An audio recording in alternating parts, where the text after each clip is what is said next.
Ashama harka fuudhee jira jirtu ilmaan Oromoo hundumti keessan bakka jirtanitti nageenyi Waaqayyo isin haa gahu jechaa jira jirtu maatiin siifan firaa hundumti keessan nagaa Waaqayyo isiniif haa ta'u bakkuma jirtanitti anis nagaa kootii obboleettiin keessan isinis akka nagaa taatan abdiin qaba Rabbi biraa.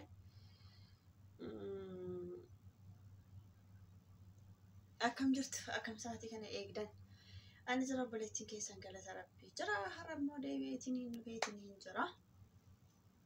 Marga jirtan studio kooti jechuudha. Tolle video madala godhaaf baay'ee ulfaata jechuudha. Golli namaa baay'ee kanatti ulfaata.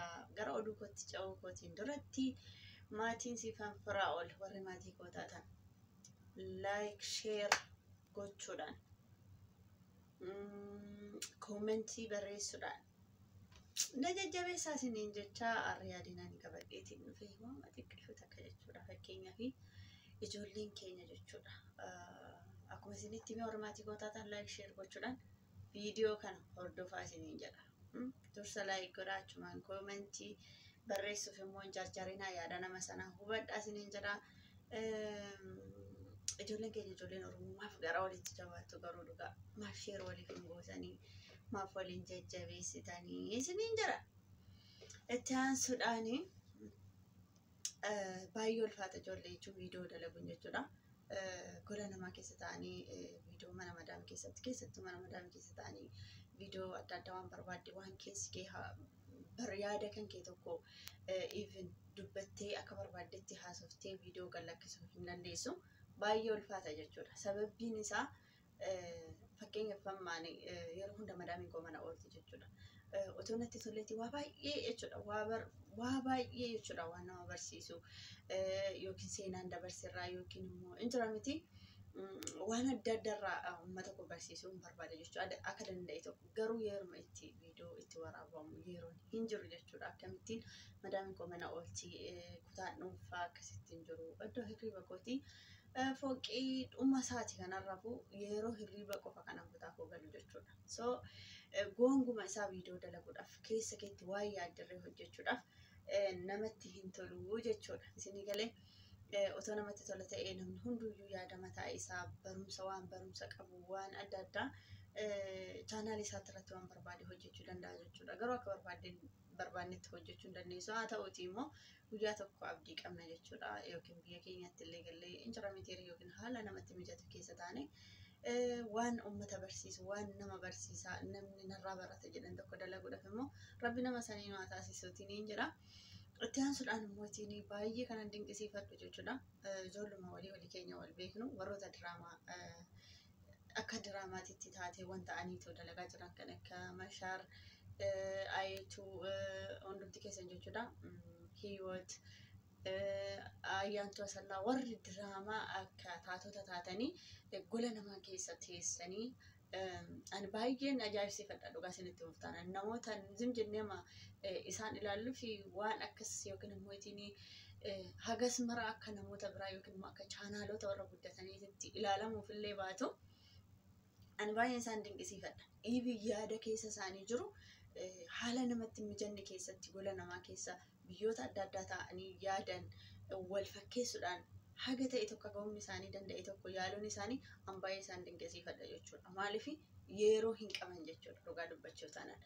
Garuu utuu ta'eeti yaadni isaanii hin galaaf jedheetiin yaada jechuudha. Warroota isaan sirriitti xinxaalee isaan dhaggeeffateef ani baay'een isin dinqisiifadha jechuudha. Dhugaan isinitti warroonni diraamaa hojjechuudhaan reefu lafaa dhuftan dhugaa Rabbii isiniin jedha jabaadha isiniin jedha akka kootti. Maaliif yaadni isaanii isiniif galadhe yaadaan. Haguma ta'e amma fakkeenyaaf nuti diraamaa warra jaraa ilaaluu jaalanna jechuudha. Dhugaa isinitti walii keenya waliin hordofnu jechuudha. Isinii galee warroonni chaalaan isaanii xiqqoo ol guddaa ta'e mootiin nuhiin kana jechuun isaanis achumaa ka'anii iddoo sana gahan garuu hin irraanfatu ni dhugaa. Ibi sheeruma waliif godhan namaaf godhan natti fakkaatu. Isaan otoo hin taane walii keenya nuumtuyyuu sheerii waliin goonu garuu ijoolleetu garaa walitti jabaachuu baannee warroota waan tokko dalaguudhaaf yaadni isaanii haguma ta'e haalli kaameraa itti isaan of waraaban illee bareeduu baatu. Yaadni isaan dubbatan sun warroota xinxaalee yaada adda addaa biyyoota adda addaa keessa ta'anii fakkeessuudhaan walitti yaadni isaanii sun hagam takka keessa isaanii san cimina akka jiru hubachuu qabdanii jira akka kootti jechuudha dhugaa isinitti himaati maaliifoo ana ofirraa ka'eetiin jechuudha waan barbaade keessa kootti dubbachuudhaaf hin danda'u jechuudha hin ulfaata waan ta'eef golli namaa so maal jechuu barbaade sananii jajjabeessaanii hin tuffatinaa wal bira hin darbinaa isiniin jedha yaanni isaanii immoo isiniif galuu qaban jedha otoo biyya isaanii keessa jiraatanii otoo bakka tokko ta'anii too akka namoota kaanii dalaguu danda'anii namoonni kun kana caalaa ijoolleen kun kana caalaa ol guddatanii dalagan jedhee yaada waan ta'eef jechuudha. Ana akka kootti baay'een isin dinqisiifadha. Sababni isaa dirqama akkuma isiniin jedhe dirqama kan nama hawwatu yookiin immoo isin akkam isiniin jedhu dhimmamnee ilaalla jechuudha diraamota warra jaraa yookiin immoo namoota biraa. Ka keenya garuu yaadni isaan dubbatan sun maaliif even bakka keessuma isaaniitti karoora isaanii boru sana caala dalaguu danda'a waan ta'eef jajjabeessuun hin qabnaan isiniin jedha.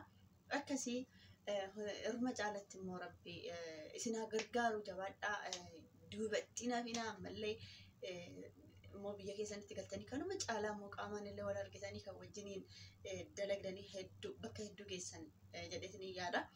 Kan kanarraa nafe yaadni isaanii nu galuu qaban isiniin jedha sheerii godhaa fi laayik godhaa fi jajjabeessanii isiniin jedha.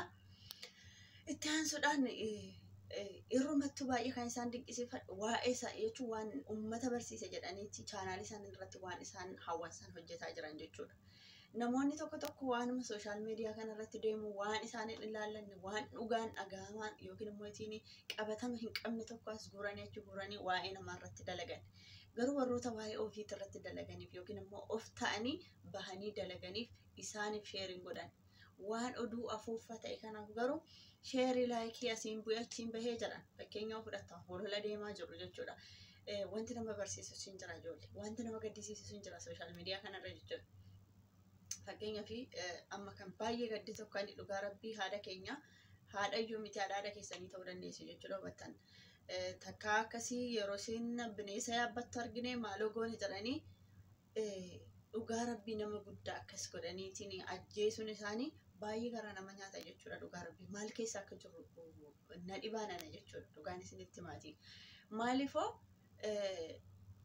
namni suni ofuma isaatiif malee isaan ta'u isaan hoo rabbitti amanan ta'e nama sana hin tuqu waan fedhe isaa taatu jinnii jaankaa jedhanii yookiin budaa jedhanii maal jedhanii anna dhibaane uummatumti maal isaan galche bineensa dhiisi waan fedhe hoo yaabbatte maal isaan galche dhugaa rabbii nama dhiba.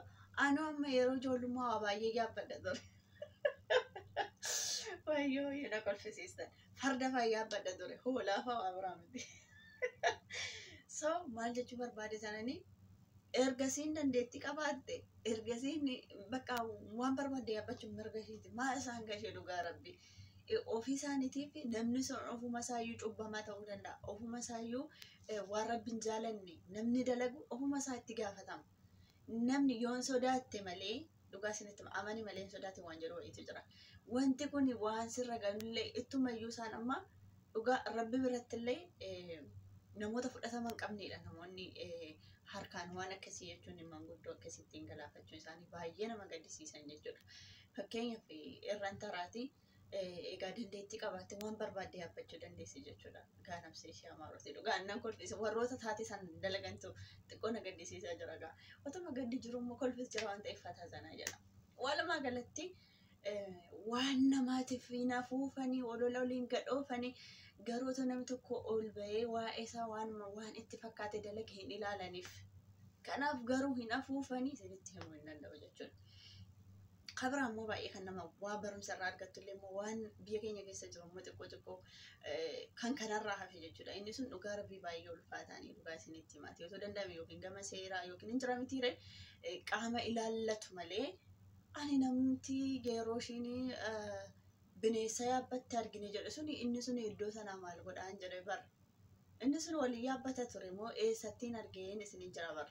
Akkasitti hubachuu danda'u xinxaaluu qabdan jechuudha dhugaa isinitti himaati. Kuni oduu kijibaatiin jedha walumaa galattanii baay'ee kan nama marartu immoo mucayyoo akkasittiin waggaa 4 guutuu harka ishee miila ishee sansalataan hiite itti taphatteedha. Inni sun baay'ee nama gaddisiisa. Otoo quuqame gama nama san ittiin gargaaramu otoo waan akkasii waan gaariitti irratti uummanni keenya waliif galee uummanni keenya waliif yaadeeti namatti tola jechuudha. Garuu holola tokko sobaan fa'a amma fiichee salaalee fiichetti maal jedhame seetanii kirkirri lafaa ka'eeti namoonni meeqa lubbuu isaanii darbe jiran dhugaa isinitti hima gara Salaalee jechuudha fiichi Salaalee jedhamu yuunivarsiitii kana naannoo sana jedhametti feesbuuk irratti gallakkifame yuunivarsiitii kana san keessa namni ofii kooti qaaman beekutu jira jechuudha dhugaan si irrifadhee bilbilee jechuudha wanni tokko iyyuu hin jiru jedha namoonni lama qofti walitti bu'anii isayyuu mastaawotii yookiin immoo bakki isaa yuunivarsiitii saniitu akkas waan ta'e onnoo jedhee xiqqoo miidhama malee wanti du'an tokkoyyuu kirkirri lafaarra hin jiru jedhan. Ani eessa fuudhee saani farda dhalee jedhu bar uummanni kun uummata cinqii abbo hunduma isaafiyyuu otoo waan tokko addan baafatiin otoo ija keessanii hin argin ana gadandeessan tokko waan isin ilaallatu chaanaal keessan irratti dalagaa malee waa'ee namaa injira miti waan nama barumsa ta'e akkuma isiniin jedhe yookiin nama rakkataa ogaa argitan ta'e nama gargaarsaaf jecha injira miti akkasittiin yookiin chaanaal keessan irratti achumaan akka namnillee namni sun argee nama san gargaaruuf gochuudhaaf yoo ta'e waan rabbi jaallatudha waan rabbi hin jaallannee fi waan isinii waliin fakkaanne otoo waan tokko addan baafatiin dubbachuun illee gaarii mitiin isiniin jedha egaa ani har'a oduu isinitti baay'iseetiin hin jira kutuma koo keessatti illee xiqqoo firiidaa jedhetanii yeroo tokko isiniin jira ani hedduu takka isin jaaladha hedduu takka isin kabajaa walumaa galatti walii keenyaa walaa gargaaruu isiniin jedha sheerii godhaa fi laayik godhaa fi ijoollee lafaa dhufan waliin tuffatinaa wal jala hin darbinaa isiniin jechuun hin jaaladha itti aansuudhaan immoo ittiin akkuma isiniin jedhee haala viidiyoo dalaguudhaaf ana baay'ee natti hin tolle jechuudha egaa gaafa natti toles akkasuma dalaguun danda'a gaafa natti hin tolles ammoo rabbi guyyaa jedhee biyya gaafan galee waan barumsa isinii ta'u yoo rabbi jedheeti yuutuubiin dalaga ta'e isiniif hin dhufa isiniin jedha kan kanarraa hafe immoo agasitti hagan as jirti mootinii waan barbaadan gaafii yoo qabaattan illee siifanii waan gaafachuu barbaadan ogaa jiraatallee koomentii zaalanaa kaa gaafii kan keessan immoo isiniif deebisuuf viidiyoo biraa isiniif dalaguuf qophiidha isiniin jedha kan kanarraa hafe immoo warroonni na jajjabeessitan warroonni yeroo hunda nafaana dhaabbata warroonni sheer naaf gootan warroonni laayik gochuu fi koomentii na jajjabeessitan immoo hedduu takka isin jaaladha warroonni maatii koon taanis immoo maatii siifan firaa olitti dabalama kan kanarraatiin hafe immoo ittiin rabbi nagaa walitti nu deebisuu isiniin jedha baay'ee takka isin jaaladha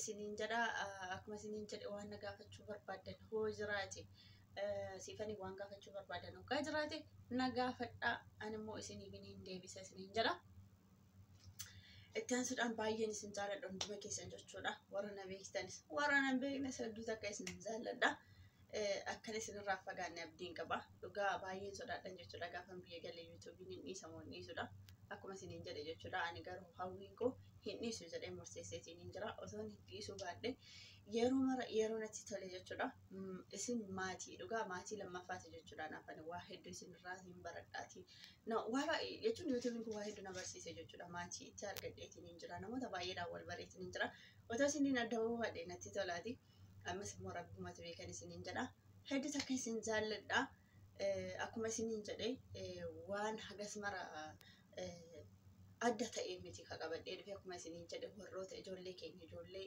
yaada isaanii maal akka barbaadanii akka diraamatitti as ba'an jajjabeessaanii isiniin jedha firantarinaa isiniin jedha akkasumatti immoo yaada isaanii hubadhaaf isiniin jedha bakkuma jirtanitti nageenya waaqayyoo sifaana haa ta'u jabaadhaa isiniin jedha kana caalaa immoo akka iddoo guddaa geessan dalagdanii jechuudha rabbiin gahee jedhee biyya keessanitti isin gashee warroonni halaala akka obboleettiitti halaala irraa wal bartanii yaada keessa wal jijjiiraatiin akkasitti hojjetaa jirtan an baay'ee isin dinqisiifadha baay'een isin jaalladha asumaan nagaattii naa tura aga viidiyoo biraatiif walitti deebi'utti antanuma isiniin jechuu barbaada nagaattii naa tura isiniin jedha bakka